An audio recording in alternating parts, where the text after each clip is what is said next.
bạn miên cái chả làm trần mày tao thua chân tiết cứ spike tách mong á bong bong chỉ tràn quạt vô chả lắm đồ viên cleansing water cho môi nâng tonerឬមួយក៏ toner pad អញ្ចឹងនៅក្នុងវីដេអូនេះខ្ញុំនឹងបញ្យល់ឲ្យបងប្អូនច្បាស់ហ្មងដែលបងប្អូនអាចយកពីនឹងទៅប្រើហើយជួយដល់មុខបងប្អូនហើយកុំប្រើវាច្រឡំដំបូងគឺ cleansing water អានេះគឺបងប្អូនជូតវាហើយបានលាង foam មកបងប្អូន function របស់ cleansing water នេះគឺជួយសម្អាតធូលីដី make up បងប្អូនចេញពីមុខឲ្យអស់បន្ទាប់មកយើងលាង foam ទៅគឺមុខយើងស្អាតហ្មងបន្ទាប់មកគឺយើងបានប្រើ toner pad អញ្ចឹង toner pad ឬមួយក៏សន្លៃជូតមុខនេះគឺយើងប្រើបន្ទាប់ពីយើងលាង foam អ្នកទាំងអស់គ្នាអានេះគឺយើងជូតមុខយើងមុនយើងដាក់សេរ៉ូមជាមួយនឹង cream អញ្ចឹងកុំយកច្រឡំណាអានេះជូតមុនលាង foam អានេះជូតក្រោយលាង foam ក្នុងវីដេអូនេះខ្ញុំនឹងមកប្រាប់បងប្អូនថាថៃបានយើងត្រូវការប្រើ toner pad ហើយ toner pad មួយរយៈក្រោយនេះគឺមានច្រើនប្រភេទមែនតើអញ្ចឹងតួនាទីរបស់ toner pad នេះគឺវាជួយទៅ balance skin យើងដើម្បីឲ្យស្បែកយើងមានសំណើមហើយស្បែកយើងទន់អញ្ចឹងទៅនៅពេលដែលយើងដាក់សេរ៉ូមឬមួយដាក់ cream អីផ្សេងទៀតសេរ៉ូមហើយជាមួយនឹង cream យើងនឹងកាន់តែមានប្រសិទ្ធភាពទៀតប៉ុន្តែ toner pad គឺវាមានច្រើនប្រភេទមែនតើ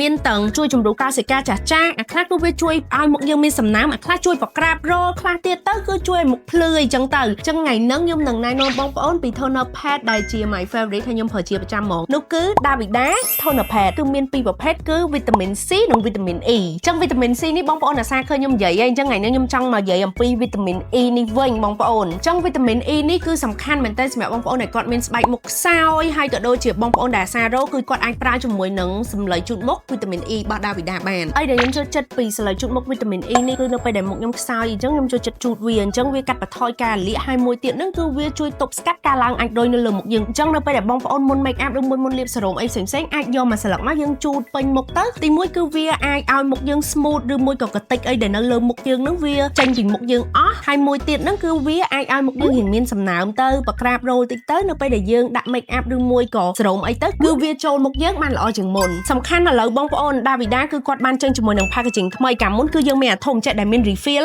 តែឥឡូវគឺបងប្អូនអាចទិញអាទូចនេះបានដែលមាន70ស្លឹកនៅក្នុងហ្នឹងអញ្ចឹងសម្រាប់បងប្អូនដែលចង់សាកប្រើអីគឺគាត់អាចសាកជាមួយនឹងឈុតទូចនេះសិនបានអញ្ចឹង promotion របស់គាត់ហ្នឹងគឺទិញសន្លៃជូតមុខ Davida ពីប្រអប់តូច toner mini pad ពីឥឡូវនេះគឺបងប្អូននឹងមានការថែមជូន refill មួយកញ្ចប់70ស្លឹកភ្លាមស្មើនឹងប្រអប់ថ្មីហ្មងសន្លៃជូតមុខ Davida vitamin C និង vitamin E toner pad អាចប្រើជាគូបានយប់ថ្ងៃឬតាមតម្រូវការបញ្ហាស្បែកបានអញ្ចឹង promotion នេះគឺមានចាប់ពីឥឡូវតទៅណាអញ្ចឹងវីដេអូរបស់យើងថ្ងៃនេះគឺមានតែប៉ុណ្្នឹងទេអញ្ចឹងបងប្អូនកុំច្រឡំ cleansing water ជាមួយនឹង toner pad ពីរហ្នឹងគឺមានអត្ថប្រយោជន៍ផ្សេងគ្នាអញ្ចឹងវីដេអូថ្ងៃនេះមានតែប៉ុណ្្នឹងទេអញ្ចឹងជួបគ្នានៅវីដេអូក្រោយណាបាយបាយ